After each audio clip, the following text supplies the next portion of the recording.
afternoon, whichever part of the world you are in. So my name is Ashutosh Bhatodekar, and I'm inviting you for this webinar on psychological safety and emotional intelligence. I think we hear a lot about these terms in our day-to-day conversation, in our interaction with leadership. These two terms are something which we hear a lot. So I thought that let me cover some aspects about these two terms. Of course, I will be talking about the literature part of it, some historical context around these two terms, and most importantly, what these terms mean to us as a coach. So, as a transformation agent, as a leader, as an agile coach, what is the significance of these two terms and where we can use these terms. So, some of you have already, I do see a lot of people in this forum already with whom we have already worked together. At least I have been a part of some of the people with whom I have worked. Some of the people I have trained may not be an agile training. It could be a project management training, a raw project, a core project management training. Some of the people like Rohan, we interact a lot. In fact, I should rather say we used to interact a lot before COVID struck all of us. And at least we used to meet in some conferences or webinars or events somewhere or the other we used to meet. And of course, some of the people know me because of me being part of some of the WhatsApp group where you would have seen me interacting. So first of all, thanks once again. Thanks to everyone for joining this. Yeah, let me start with Eid Mubarak to all of us. And let's also take this opportunity, learning opportunity to also enjoy the festivities. So with that, let me start with what this topic is all about. And I will try to make it around 35 to 40 minutes talk, and then I will open it up for question. And obviously, I'm trying to bridge in two topics: psychological safety and emotional intelligence. Because I personally feel, again, this is my view, open for a debate. I personally feel that these two topics are strongly interconnected with each other. So if I don't have a psychological safety, I won't be emotionally intelligent. And I'm not just talking about work. And the vice versa. If I'm not emotional intelligent, I cannot bring about psychological safety in my team. So if you ask me, it's a cyclical relationship. What I have experienced is there's a cyclical relationship between psychological safety and emotional intelligence. Okay, let me start with a quote by a very, very famous person whose readings I have been reading a lot in the COVID times. Something for us to ponder upon the way automation is going, the way machine learning is going. Not that I'm against automation, not that I'm against machine learning, but this is what a very, very famous personality, the inventor of E is equal to MC square, has to say on this. That you cannot solely rely on technology. There has to be some human sense. There has to be some degree of emotional angle to the way we interact. So I thought that I will start my quote, or I'll start my presentation with this quote from Mr. Albert Einstein, the Nobel laureate. All right. So let's first try to understand what is psychological safety, what is emotional intelligence, and why they are so much important. I'll quote from my experience only. When I started my career around 20, 21 years back, you know what? There was a religious festival which I had to attend, and obviously I was a junior there in the organization, and I wanted a leave. I wanted a leave for 3 to 4 days. And you know what? I started my career as a trainer. So I don't know if anyone was with me in those days. I started my career as a trainer with NIT Technology. In those days, it was called NIT Limited. And you know what had happened? I decided to go for a leave. So assume that from 2 weeks from now, I need to go for a leave. And you know what happened? I was taking up a training program. I was taking up a training program at a client place. And what had happened at that time was this training program bombed. This training program miserably bombed. I got a very, very bad feedback from the client, a very, very poor feedback from the customer. And obviously, my manager was not happy with me. He said, "How can you do like this? It was a very, very prestigious client. Now, this client is not going to give us the order. This client is now going to cut down all our future orders just because of a silly mistake what you did in a class." I said, "Yeah, I understand. I admit this is a mistake." And this actually had a guilt in my mind for a long time. And you know what? I did not apply for a leave.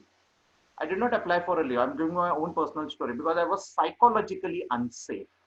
that if I ask for a leave for a religious festival, what will my manager think? That he's trying to escape. Just because this batch has bombed, he now wants an excuse to now escape. But then I later on realized it was not a right thing what I did. So here, if you see from my own experience, I'm quoting, I was psychologically unsafe in that particular situation, right? And many times we find when we coach people around us, we find people that they are not psychologically safe. By psychologically safe, I mean they're not opening up. They will not tell you the real problem. They will always try to mask around the problem, right? They will always try to cover some very, very important aspects of what's happening in the engagement, what's not rather happening or what should be happening.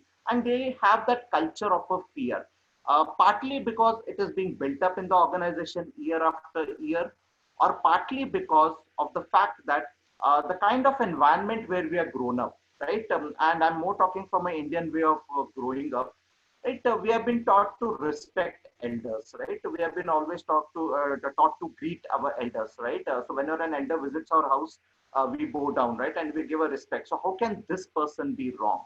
So how can I challenge my parents? How can I challenge my grandfather? How can I challenge my grandmother? This is the culture with which we have been grown into, right? But there's a difference, by the way. Maybe we'll talk about it more towards the end of this session.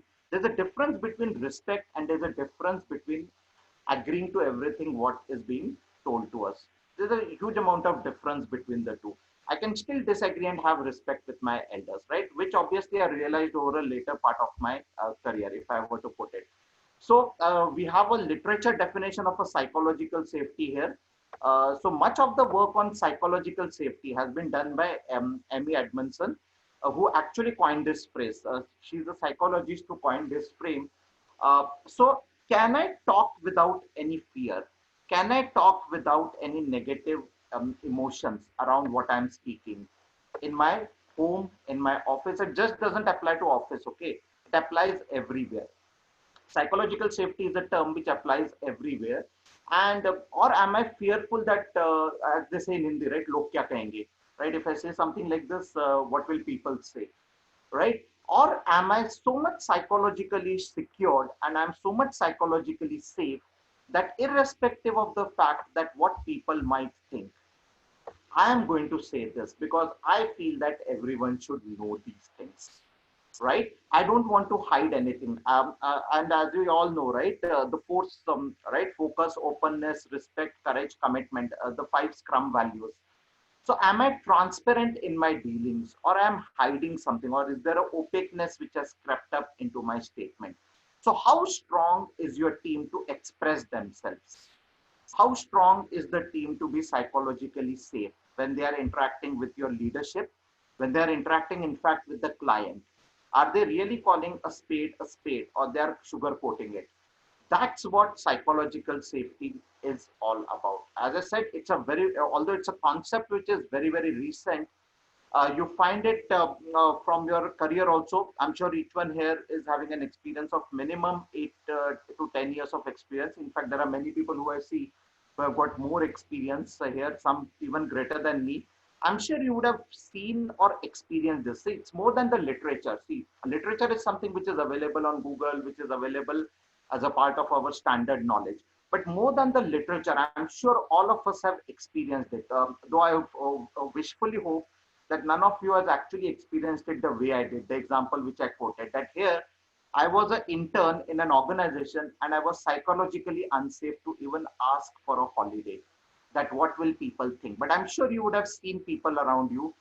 You would have seen your leaders sometimes into that psychological trap. Should I tell this to the client? They will ask you. Believe me, they will call you in a meeting room and ask you that, ye client ko bata de kya? Shall we tell this to the client? Or shall we hide it and let's not give the full picture? Let's give probably a 40-50% of the picture. And then as things unfold, we will talk about these things ahead, right? So people are psychologically unsafe to deliver a bad news. They're psychologically excited to deliver a good news. I think all of us are psychologically excited to deliver a good news, right? So on one side we have the safety, the other side of the balance we have a psychological excitement.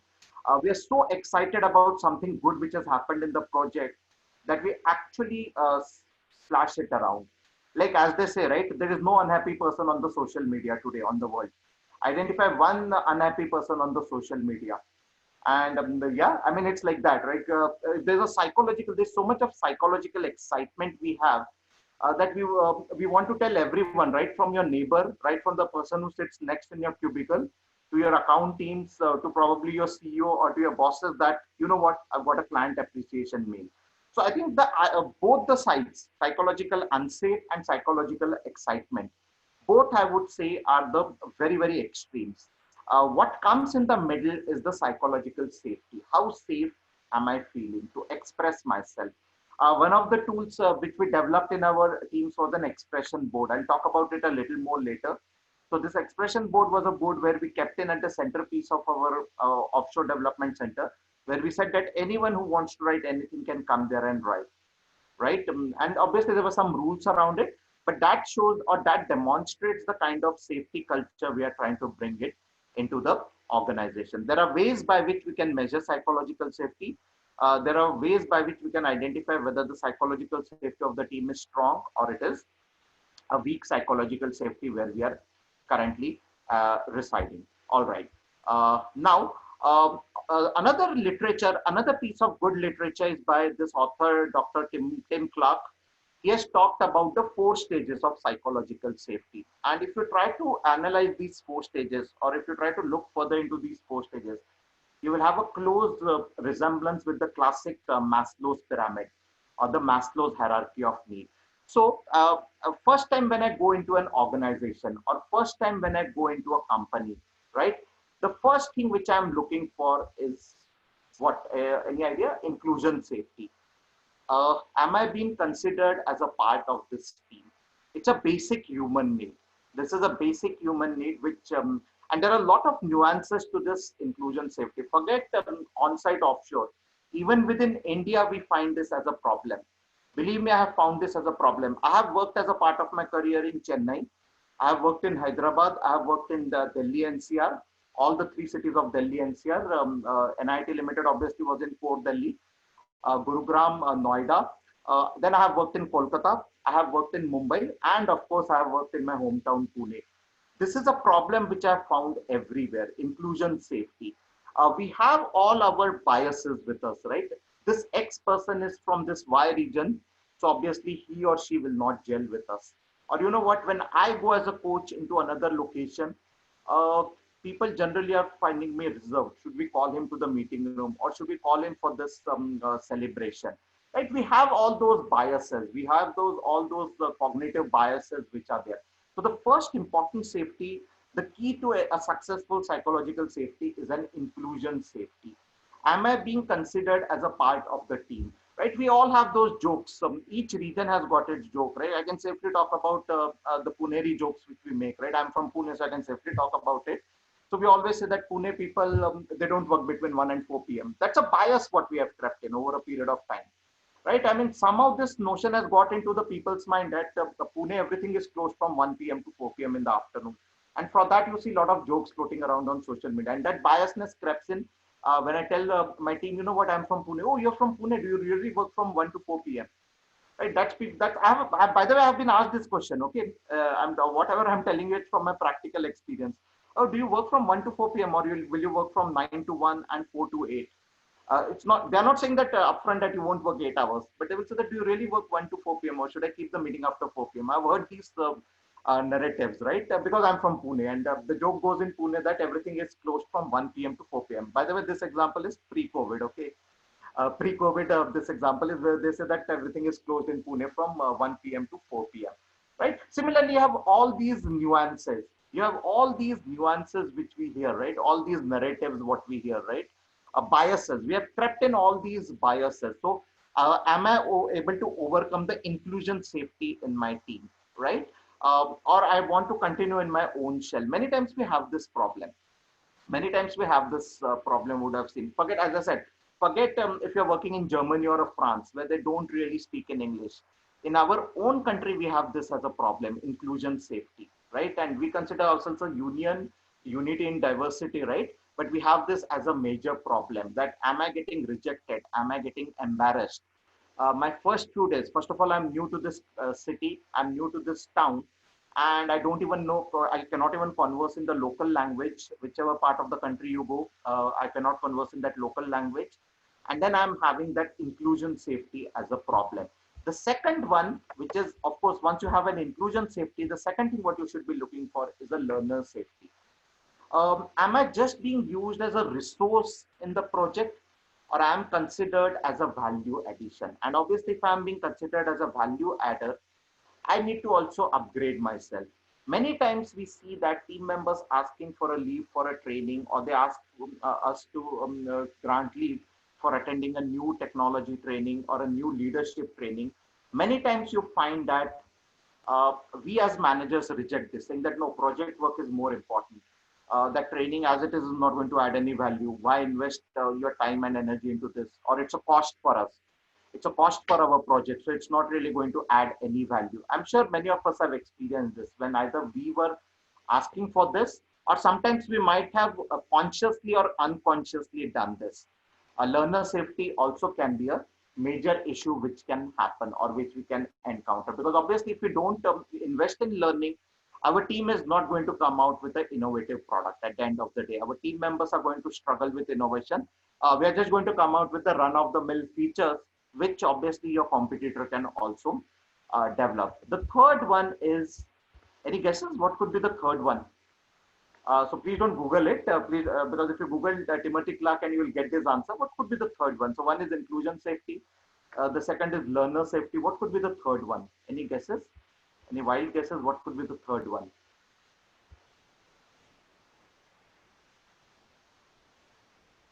I hope I'm audible. You can just use the chat window to talk about the third one. What could be the third safety we are talking here, which is of paramount importance? If you want to speak, you can speak now. You can unmute and speak. Contributor, okay. Contributor in key decision. Contributor is there, financial safety.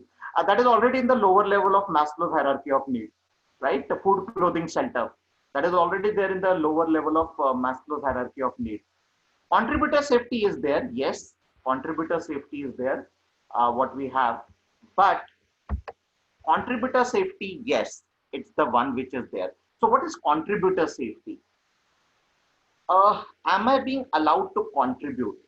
Am I being allowed to be a part of the decision making? Am I included in the decision making process, or is it that someone else is taking decision and we are just going to follow those decisions? But has everyone asked me? Has anyone asked me what do I feel about this issue, or what do I feel about this design? What can be a better way of implementing this particular design? Am I being considered, again, as I said, am I being considered as a human being, or am I being just considered as a resource? Right? There's a difference between a resource and a human being. We as human beings have got emotions, which is where I'm going to tie up this with the emotional intelligence. Right? Am I being just considered as a machine? Come at 9 o'clock, leave at 8 or 6 o'clock, punch in your time. That's what is contributor safety. Am I being considered as a person with that left brain and the right brain, who can combine the power of that left and the right brain to bring about transformational results in whatever activities or whatever product we are building? That comes in contributor safety, right? That is also very, very important. That's the third tier of the psychological safety. And the fourth tier, what we have is the challenger safety, the Shuhari model. We all know about the Shuhari model, right? Am I being given enough opportunities to challenge the status quo? Or is my boss feeling uncomfortable when I ask him a question, why are we doing it in this way? What if we do scrap this idea totally? It's a waste idea, I feel. Or rather than saying it's a waste idea, I can prove, give me a time of, let's say, 45 minutes. I can prove that this idea is not going to be long-term sustainable. Or may I suggest an alternative way or a better way? Can I, as a person, a member in the team, can I challenge the status quo? Or are we happy doing what we have? Because you hear a lot of these things, right? It worked for 20 years. It will work for another 20 years. So how come you are suddenly coming and suggesting us to do this, right? I mean, let's not upset the apple cart, right? things are already there as they should be, right? So why should we basically upset the apple cart? What is that value add you're going to give, right? I'm sure you would have heard these things. I'm sure you would have heard these things when you would have heard about the psychological, when you're trying to challenge the status quo.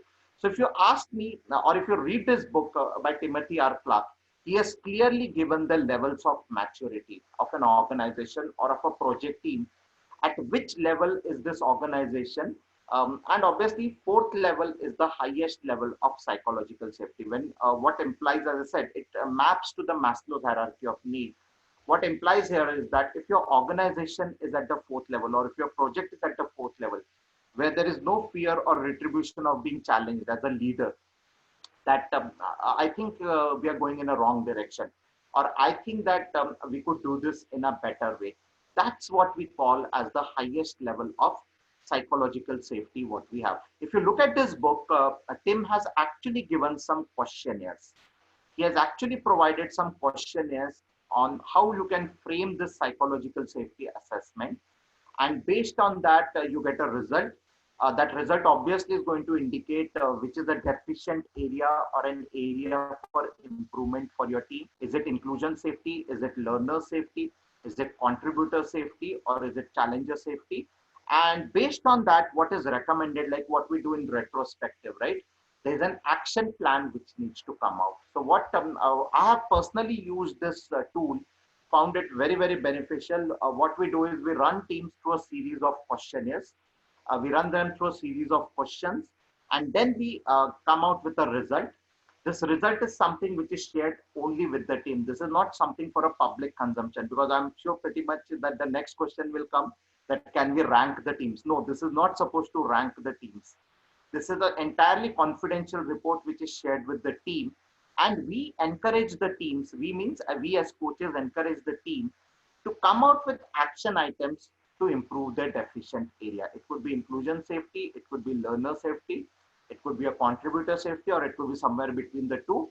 Or last but not the least, this could also be a problem with the challenger safety. So this is one of the models. This is not the only model. This is one of the models which talks about the psychological safety, where exactly the psychological safety for your teams could be a challenge. And how do we come out with an action plan or an action item to improve the psychological safety? All right, moving ahead.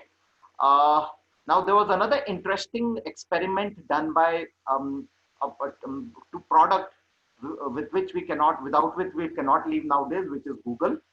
This was called as Project Aristotle. This project actually ran for 2 years. So they had a endurance of 2 hours to go ahead with 180 plus teams. So this research team, their problem statement was, why are some teams more better than other, or why do some teams excel whereas some teams falter? And this was a problem even with Google, by the way. There were some teams which were doing exceedingly well. There were some teams who were doing exceedingly bad. So they wanted to investigate, and they came out with this Aristotle project. It ran for 2 years, as I said, 180 plus teams. They've identified 5 common traits. What are those 5 common traits in a team which continuously excels, or a team with which we call it as a high performance team? They had more than 200 plus interviews with various stakeholders over these 2 years. And what surprisingly came out was, even Google was of the belief that, you know what, to hire a person, you need to have a person with a strong IQ. I think everyone knows intelligence quotient, right? Intelligent quotient. When my parents did my IQ, it was very poor, by the way.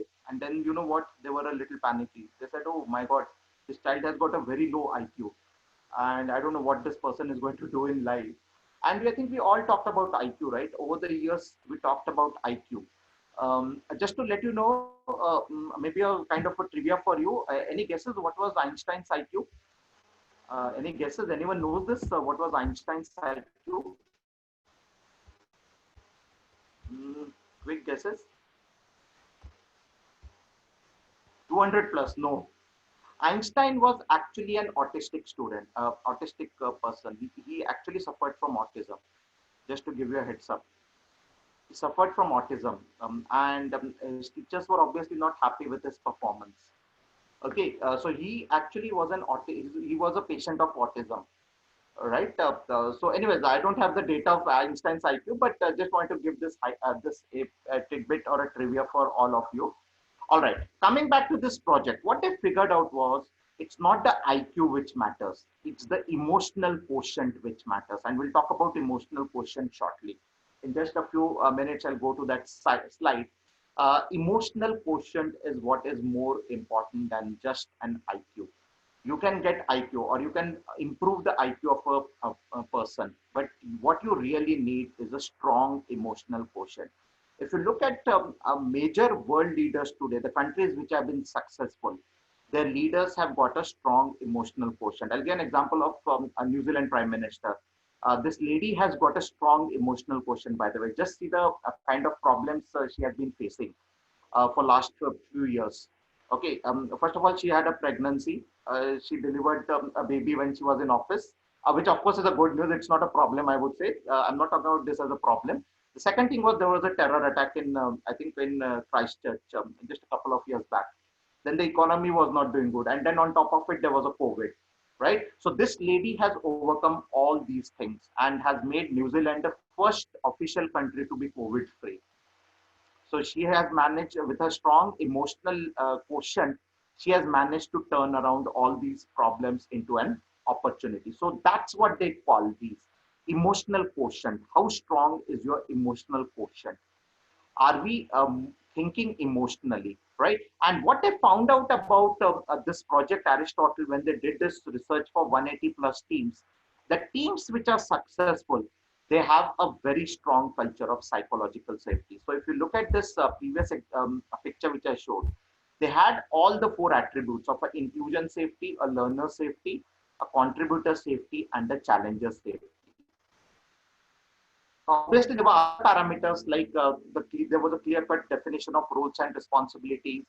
Then the team's members were dependable. They were collaborating with each other rather than just coordinating.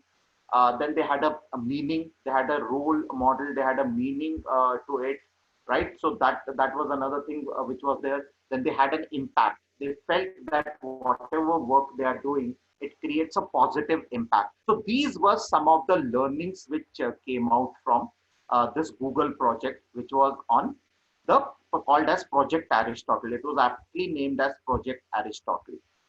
Okay, so now that I have introduced this term emotional quotient to you, what is this emotional quotient all about? Anyone wants to give it a try?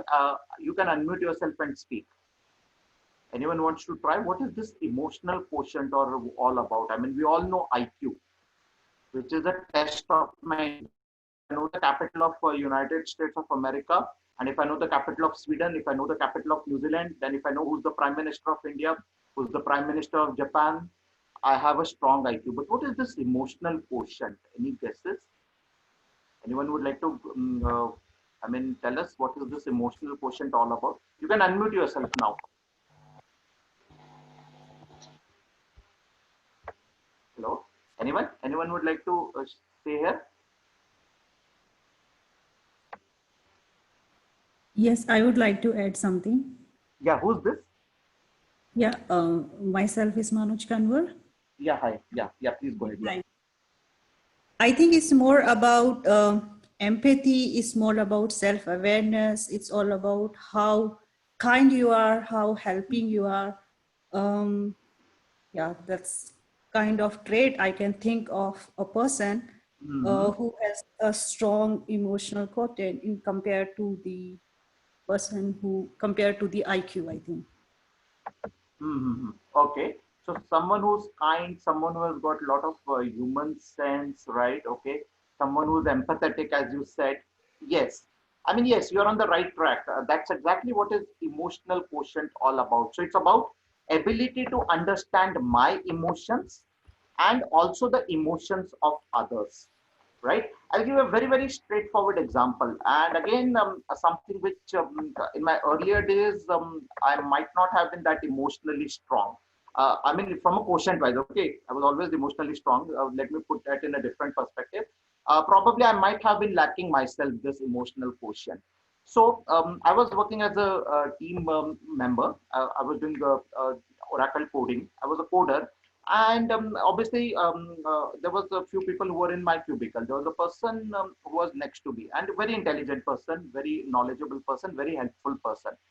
And you know what? I realized this later. What was the problem of how I approached this person? Okay, or what help did I seek from this person? So this person actually was very helpful to everyone, and he used to take a break at around 11:30 a.m. in the morning. Roughly, he used to take a break at around 11:30 a.m. in the morning, and he was a very hardworking person. He used to come by 8:45 in office, log in, and then start coding.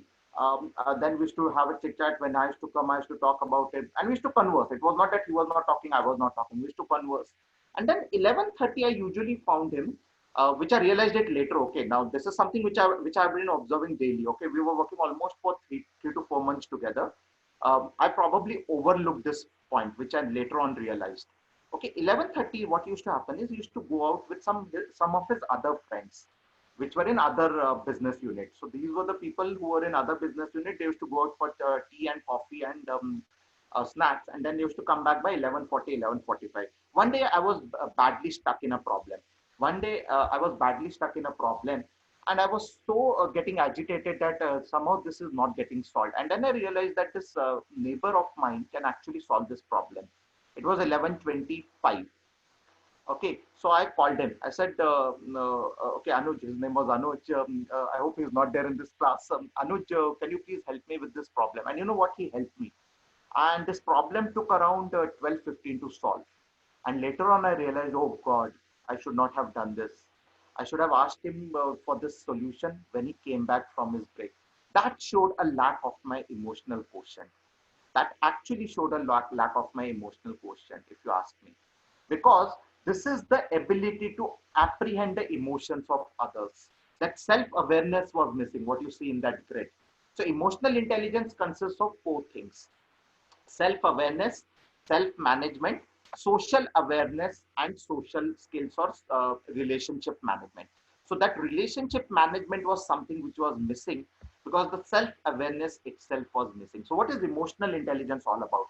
It's the ability, or it's what we call as the ability to not only understand your emotions. See, that time my self-awareness was there. I was panicky. I wanted to solve this problem. So I was aware, yes, this problem has to be solved. But probably that social awareness or the social skills were missing because I did not take into factor that this person actually, you know what, he has got that 15 minutes of his time. I should not have intruded into his time. Fully being aware of the fact that this problem cannot be solved in 5 minutes. So that's where I'm giving an example from my own experience where I felt that day later on in retrospective, you know what, I displayed a lack of emotional quotient, and just try to correlate with your work area. Do we consciously or unconsciously end up doing this? Right? It's very easy for us to tell our team members, can you please wait for 15 minutes?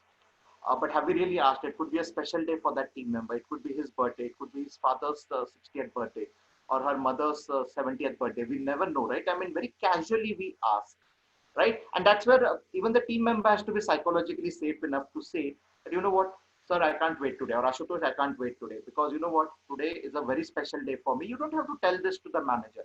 It's a very special day for me. I can't wait. So that's what I'm saying. These two are tied to each other. It's a cycle.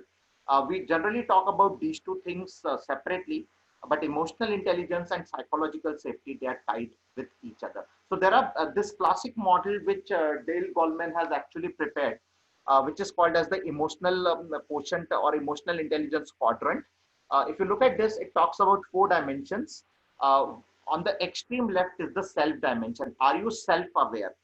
Are you aware about the able to recognize your patterns and your emotions? Then only if you are self-aware, then you can self-manage. The ability to control or channelize your emotions for a better use.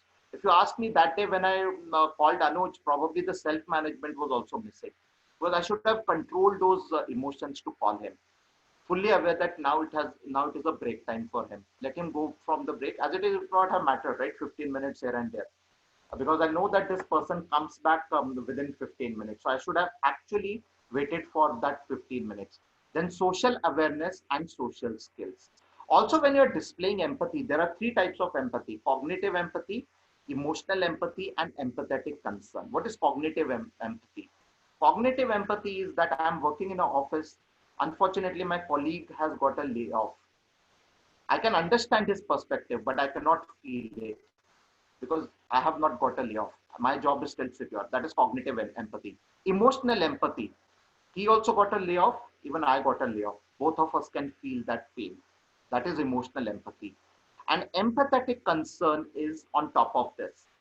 That not only my colleague has got a layoff, I have got a layoff. I need to sense and I need to help him out.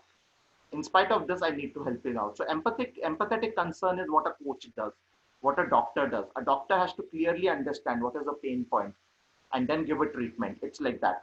So those are the empathy type what we have. So what Dale Goleman, the inventor of this model, says is that IQ contributes to only 20% of your career success.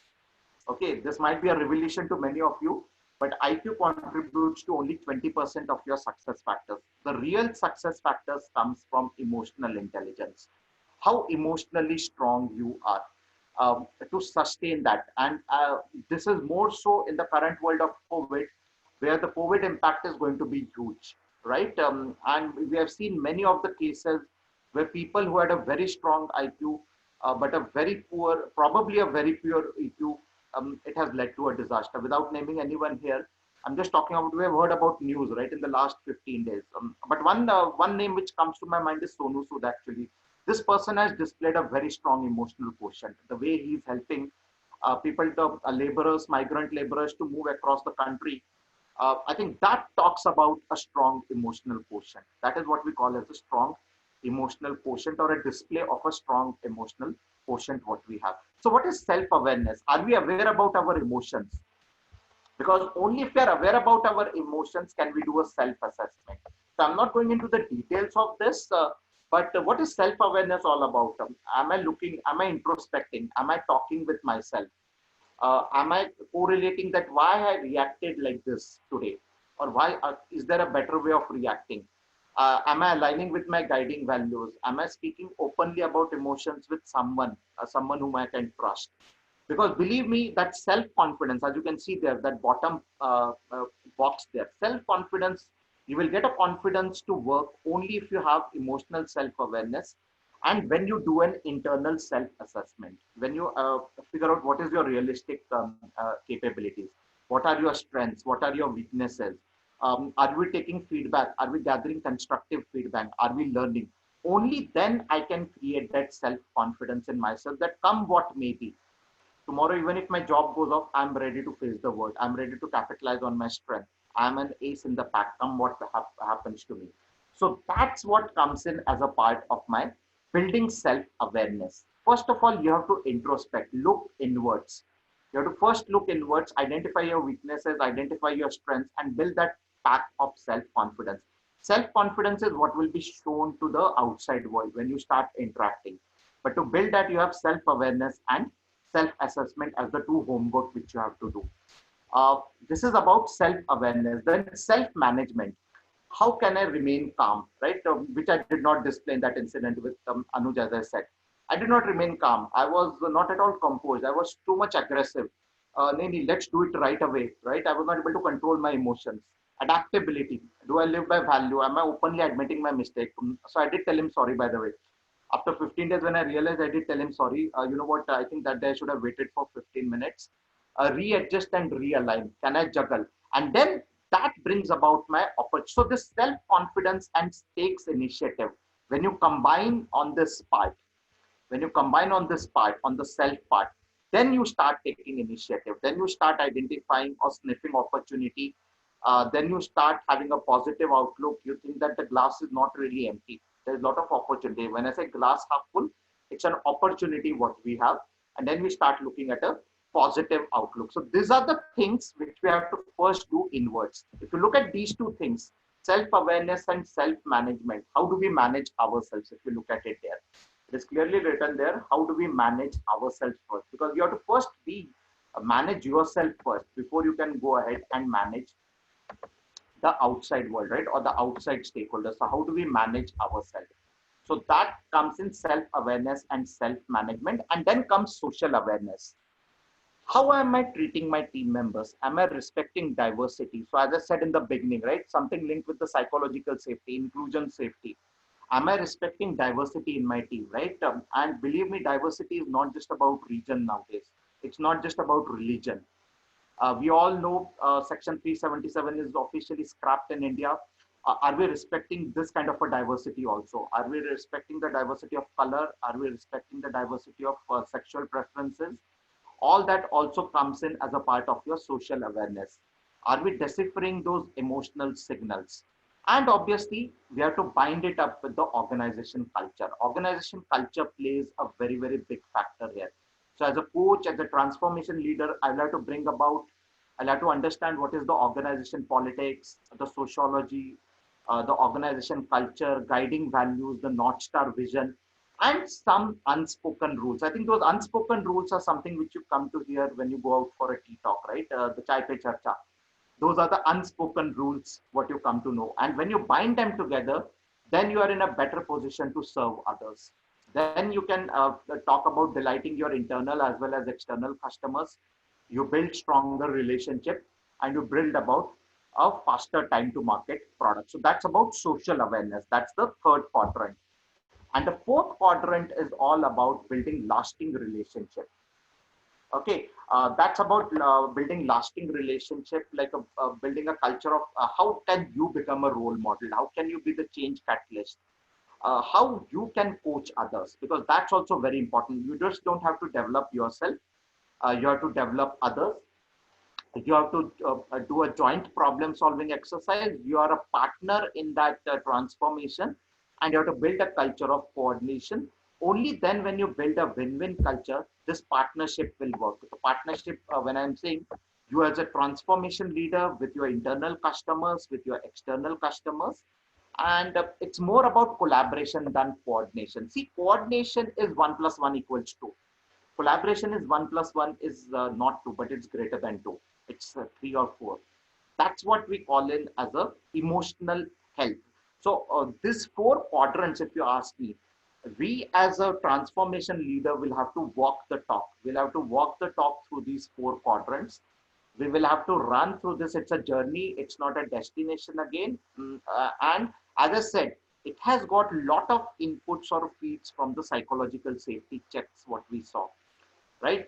Especially from the bottom to one, inclusion safety, learner safety, contributor safety. It has got a lot of inputs from these three areas. Only then we can build a kind of a sustainable transformation. Otherwise, the transformation would be more like, as I use the word, right, very occasionally, I call it as a cosmetic agile or a cosmetic transformation. Cosmetic transformation is something what you have shown to the outside world, but inside there is all these problems which I tried to highlight would still exist.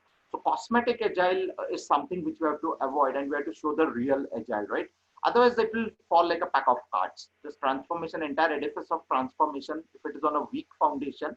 So one of the core pieces of this foundation are emotional intelligence and psychological safety. So this is practically what I wanted to cover up in this short session. I think I might have exceeded a time. I had thought that I will take another 35 minutes, but I just want to end it with a very interesting experiment which was carried out. Has anyone heard about this marshmallow experiment? It was held in the year 1965 to 1969. Have you heard about this? What is this experiment all about? It is called power of delayed gratification. Has anyone heard about this experiment? This was done in a school, in few of the schools in America. And this was done by a psychologist, Walter Mischel. I think we do have people, I think some people who have heard about it. Yeah, so Madhuri has heard about it. Okay. Yeah, so what had happened was, you know what they had done was, they actually brought in school kids. They brought in school kids and they told that each one of you will sit in a room. Each one of you will sit in a room. No one will be there in this room. And there will be a marshmallow which will be kept in front of you. Marshmallow is like a chocolate. Just imagine, instead of a marshmallow, you can put it as a chocolate or a candy, right? And what you have to do is you have to try not to eat that marshmallow for 15 minutes. If you can hold your delight for 15 minutes, we will come back after 15 minutes And if you find that you have not eaten the marshmallow for 15 minutes, you will get another one as a bonus. Okay, this was the deal. This was the deal with all the students. All right. I hope the experiment is clear to everyone.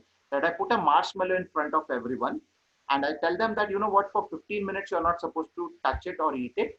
Let us see if you can hold your hunger for 15 minutes.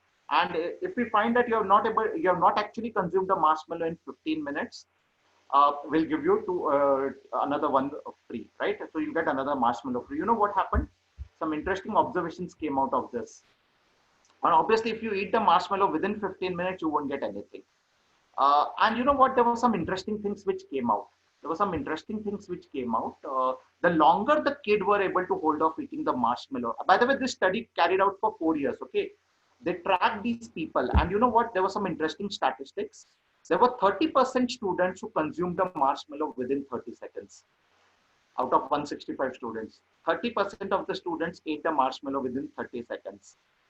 There were 30% students who ate it after 10 minutes. And there were 40% people who were somewhere in the middle. You know what? They continued this experiment for 4 years. Students who ate the marshmallow or who did not eat the marshmallow for the first 15 minutes, you know what? They did a correlation. These people, they were more successful in life in terms of academics, IQ, which is their SAT score.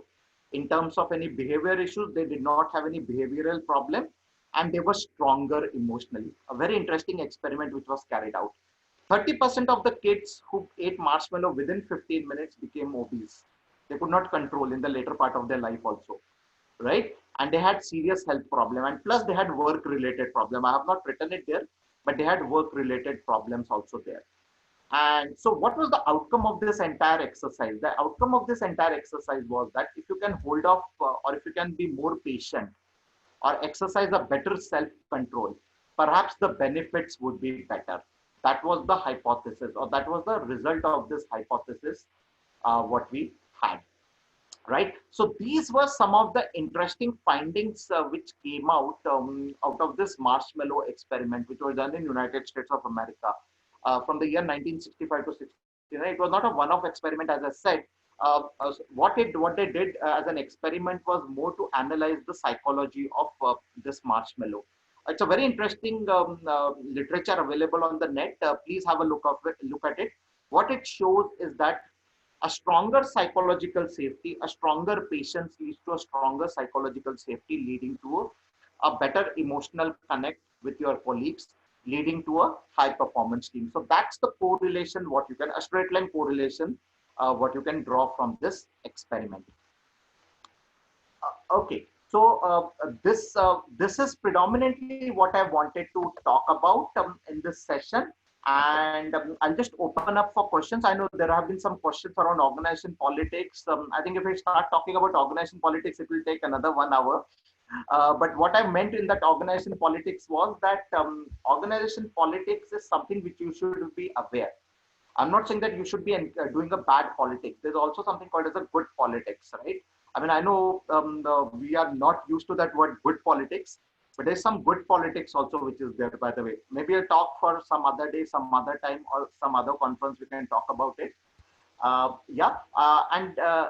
So I'll open up for Q&A. I think, yeah, what was the last line I said? What the last line I said was, what this experiment marshmallow experience demonstrates to us is that if I can be more patient in life, if I can have a better self-control, I'm psychologically more, I would say, matured, if I were to say. It shows my psychological maturity, the desire to control myself.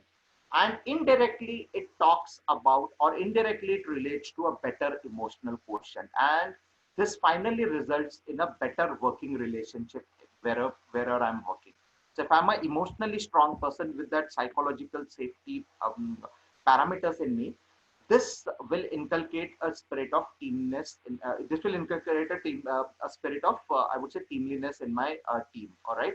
Or a culture of collaboration in my team, which will lead to a high performing team. That's the correlation which I was trying to draw in there. All right. Another inspirational talk, if you would have seen Chak De India, right? Just before the crucial match, Shah Rukh Khan says that I'm not going to teach you how you have to play hockey today, right? Win or lose doesn't matter. Just give your best shot for 70 minutes. the results will come out. That's the psychological safety which we as leaders have to try to imbibe, right, into our teams. Yeah, okay. So with this, I'm now opening up for question, but just wanted to let you know that I'm also running a program on 15th and 16th of August, which is called Agile Coaching Masterclass. These are some snapshots of the last program which we had. We have this gamification activity, Queen of Hearts game, Innovator Compass, the Wheel of Change. Something more interesting than what I talked about today is what we cover in this program. It's at a CST time zone, as you can see. I mean, obviously, it's also in the IST time zone. 2 p.m. IST is 10:30 a.m. CST. And currently, we are running a discount scheme for Raksha Bandhan and Eid on this, a 20% discount scheme. So if any of you are interested, you can register on this link. It is given there. I will in any case share this link with you, with all of you. And you can register on this. And let me also open up for a Q&A. Anyone has got any Q&A? So what I'm going to do now is, you can now unmute yourself and ask if there are any questions.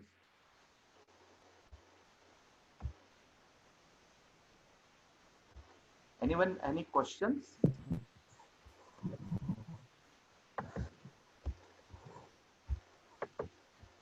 Yeah, you can unmute yourself and ask questions. Ashutosh, I would like to ask a question. Is that okay? Yeah, sure. I was just thinking about the 4 stages of psychological safety that you told us about. And I was wondering whether it is like it's called the 4 stages, but I was wondering if it is actually linear. Does one stage actually follow the other? Ideally, yes, but what you said is right. You can jump from, see, when we talk about inclusion safety, right? I mean, we consider it as something which has to be there, but in reality, it's not the case, right? Right. See, whenever we go in any organization, you would have seen you'd have seen the joining document, right? In that organization, it talks about all these things, but in reality, is it there? We don't know, right? So that's Right. what I mean. Yes, what I also felt even before I saw this was that inclusion safety is something which is a known, right? Everyone knows about it. Everyone talks about it. But believe me, this is a problem in our industry. This is definitely a problem from what I have experienced. As I said, I have worked in all the crisscross of this country. I've also worked in US, UK, Germany, Singapore.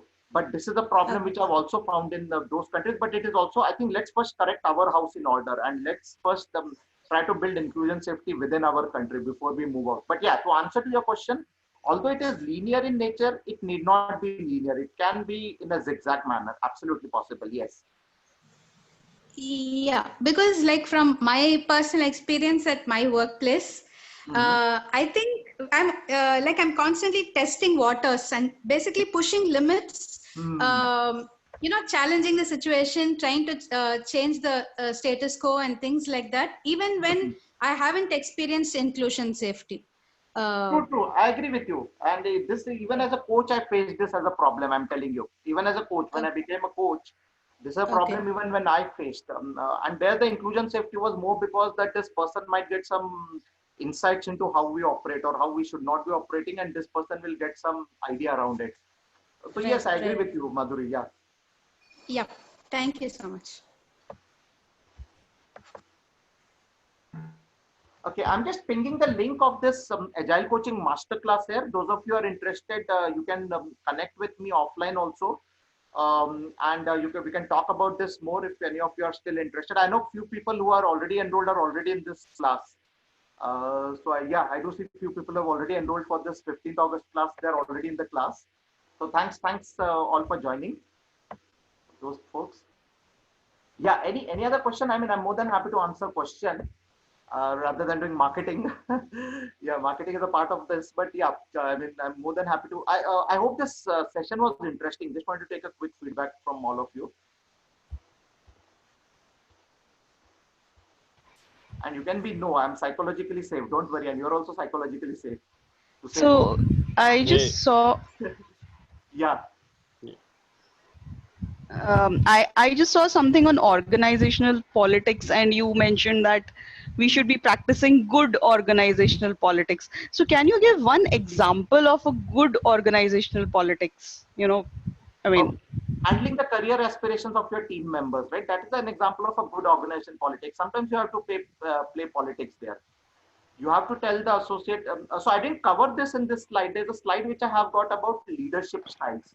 So we generally consider authoritative leadership style as a bad, but it's not bad. Sometimes the resource doesn't know what he or she has got his capability. So you have to sometimes play a good politics thereby forcing this person to go there or attend this training. That can be one example of a good organization politics. Or sometimes you have to, when I say, okay, so what is the meaning of the word politics? Let's try to understand this. See, in an Indian context, I know this has become a most used, misused, and abused term, if I were to say. Politics is looking after the people, if you ask me, looking after the benefit of the people, and just try to understand the definition of servant leadership. It also talks about the same thing. So when I talk about good politics, it's about good servant. It's about imbibing servant leadership skills, if you ask me. So that's an example of a good politics, what we call. So as I said, politics about people, it's about policies. How do you make those? I think when Kanban we talk about, right, making policies explicit. So it's about using those only. It's about benefiting the team. It's about servant leadership. If you closely link it, good politics is equal to servant leadership. okay, thank you.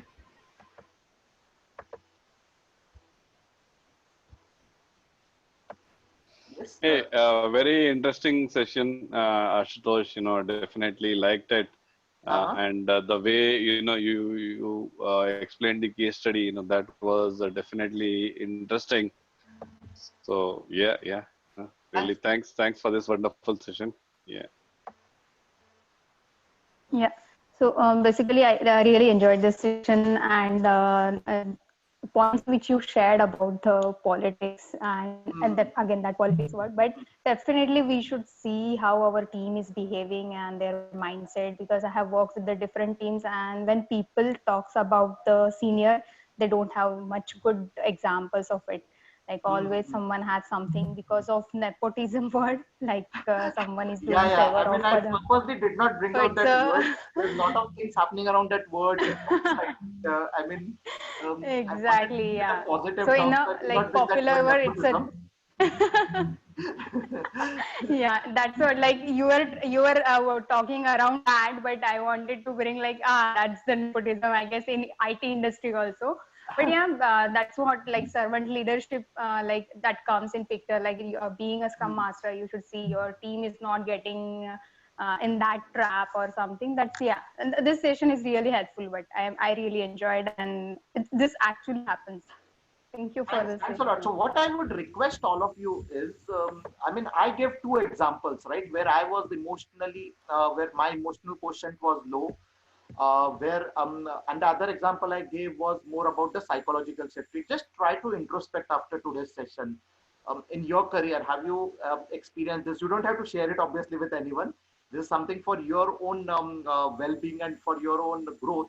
Just try to think where you have made these mistakes. And probably it could be more than the three mistakes of your life which Chetan Bhagat wrote about. But yeah, I've just talked about two mistakes, by the way. But there are many like this. I mean, in fact, in each of these four quadrants, there's a mistake which has happened.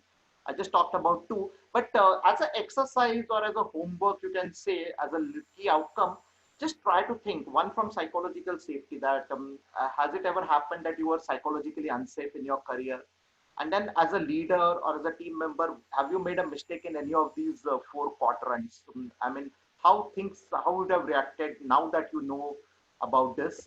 How differently you could have reacted? So I think just try to and do a introspection around it. I would strongly recommend. Okay, so for those of you who are not connected with me, you can connect with me on LinkedIn if you're interested. You can just search Ashutosh Bhattodekar, you can find me. And then I've also given you my coordinates. That's my WhatsApp number. By the way, that picture is from my last physical conference which I attended. So I've kept it as a very, very precious treasure. I don't know. I hope this is, I should not say this is my last physical conference because of COVID, everything got disrupted. So this was in October last year. I mean, this is where I had gone there. This was Agile of East Kolkata. So this is my presentation in that conference. It was sponsored by Scrum.org. So last conference where I was a presenter. So unfortunately, that's what I've kept it more as an emotional angle to it. So any other question? And yeah, more than happy to connect with you offline also. If you have any other questions, more than happy to connect with you offline. And yeah, I think let's hope that we meet in person soon in any of the conferences or any of the trainings or any of the events. I'm sure we'll catch up sometime for sure. Once this, and I think I have put my hope on the COVID vaccine now, to be very honest. I mean, once the vaccine comes, I think things should be a little more stabilized. Yeah, let's hope Yeah. so, right? So we used Yeah. to meet quite frequently, I would say. Yes, yes, no, I Right. know. Yeah. Right. So I'm really missing that connect, right? In fact, now I see, all these virtual conferences being held, practically every weekend. But, Hmm. there was a lot of fun, when we used to go and, meet dedicatedly, go for a conference. So yeah, True, definitely true. I'm also missing that. So let's hope things go good soon, and we again join. Yeah, sure, sure, sure. Okay, cool. So thanks a lot. I know I have Okay. taken 5 minutes extra, but as I said, like there are a lot of virtual webinars happening, and I really appreciate that you chose my webinar over the others. So really appreciate that, and thanks for hearing me out. And once again, wishing you happy Eid Mubarak, and enjoy the remaining part, and happy Raksha Bandhan in advance to all of you. Thank you, and yeah, Okay. we'll see you soon. Yeah, stay safe, everyone. Cool. Thanks. Bye bye. Thanks. Bye.